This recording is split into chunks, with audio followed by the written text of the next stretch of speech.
Jornadas Internacionales de Acceso a la Información.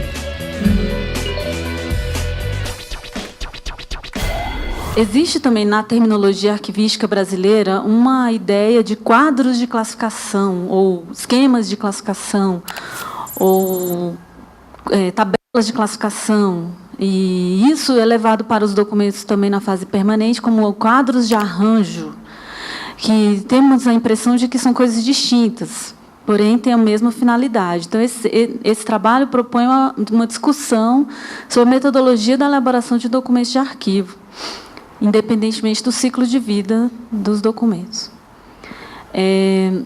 O desenvolvimento dos quadros de classificação para os documentos de arquivo tem uma atividade arquivística, uma tarefa relacionada ao tratamento documental, típico dos arquivos permanentes, sendo que, no Brasil, parece que acontecem totalmente diferentes, desvinculados. E isso é um problema, porque dificulta a recuperação e a identificação dos documentos e, muitas vezes, há problema na contextualização desses documentos. A elaboração dos quadros de classificação de documentos de arquivo, se acontecer numa perspectiva de descrição e que é feita antes da descrição, tem o objetivo de permitir o acesso à informação contida nos documentos. Então, é uma tarefa a mais. Para isso, e como a gente tem muito na nossa realidade arquivos acumulados de forma espontânea, mal em depósitos, em locais não apropriados, muitas vezes a elaboração da classificação é feita sem o contexto original, sem informações sobre o produtor arquivístico. E isso leva a uma separação da função original, da atividade que deu origem àqueles documentos, muitas vezes atividades administrativas, probatórias, fiscais, legais. E, quando são feitas essas atividades de classificação nos documentos mal acondicionados ou desorganizados em depósitos, a recuperação fica comprometida. E esse termo, assim como lá disposição, seria o nosso quadro de arranjo, que seria o instrumento para orientar a descrição final. O eixo temático da discussão é apresentar os princípios que regem a função arquivística classificação e os produtos, que, no nosso caso, seriam o quadro de classificação e o quadro de arranjo. O outro eixo temático da discussão é identificar os princípios em jogo na definição de uma metodologia de elaboração de quadro de arranjo que proporciona o acesso à informação. Então, a gente defende ou argumenta a ideia que são os mesmos princípios. O que se justifica essa discussão? A dificuldade em estruturar metodologias condizentes com a prática arquivística e compreender como se materializa a representação da disposição de documentos na perspectiva do acesso.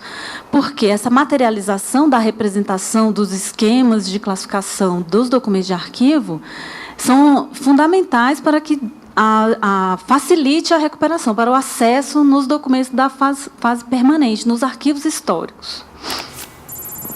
Entendemos que há uma convergência entre classificação em arquivos administrativos e arquivos históricos, muito baseado na teoria da arquivística integrada, né, dos canadenses, dos arquivistas canadenses. Nós entendemos que os princípios envolvidos tanto na classificação dos arquivos administrativos quanto nos arquivos históricos são o respeito aos fundos, a proveniência e a organicidade. Para tanto, é possível sustentar a existência de diferença, não é possível sustentar a existência de diferença entre os procedimentos de classificação, independentemente se eles acontecem no início do ciclo de vida ou no final. Entendemos que isso é uma atividade única. Para a metodologia da disposição dessa documentação, é fundamental estudar o produtor da documentação arquivística, entender e analisar as funções e a estrutura do produtor. Seria o primeiro passo da metodologia. O segundo passo da metodologia é conhecer a documentação, mas conhecer a documentação no contexto macro, e não item a item documental, unidade por unidade.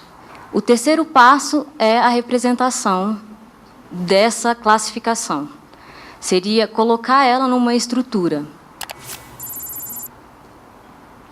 Depois de ter o conhecimento geral do arquivo, conseguir colocar ele e subdividir intelectualmente as suas partes constitutivas, que você consegue representar de forma articulada e manter todas as vinculações das unidades documentais.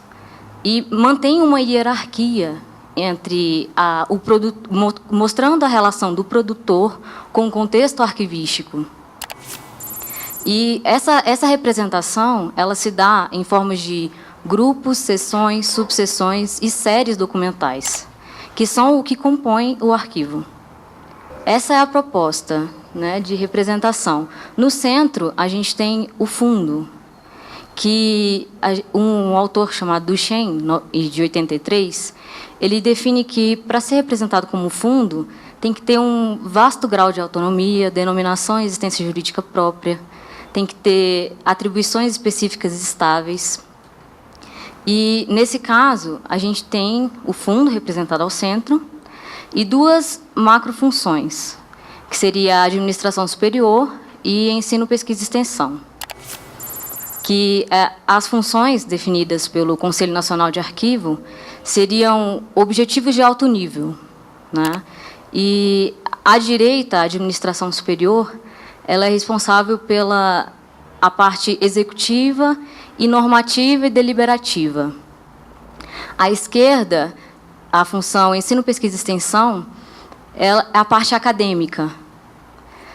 E as duas macrofunções se subdividiriam em subfunções.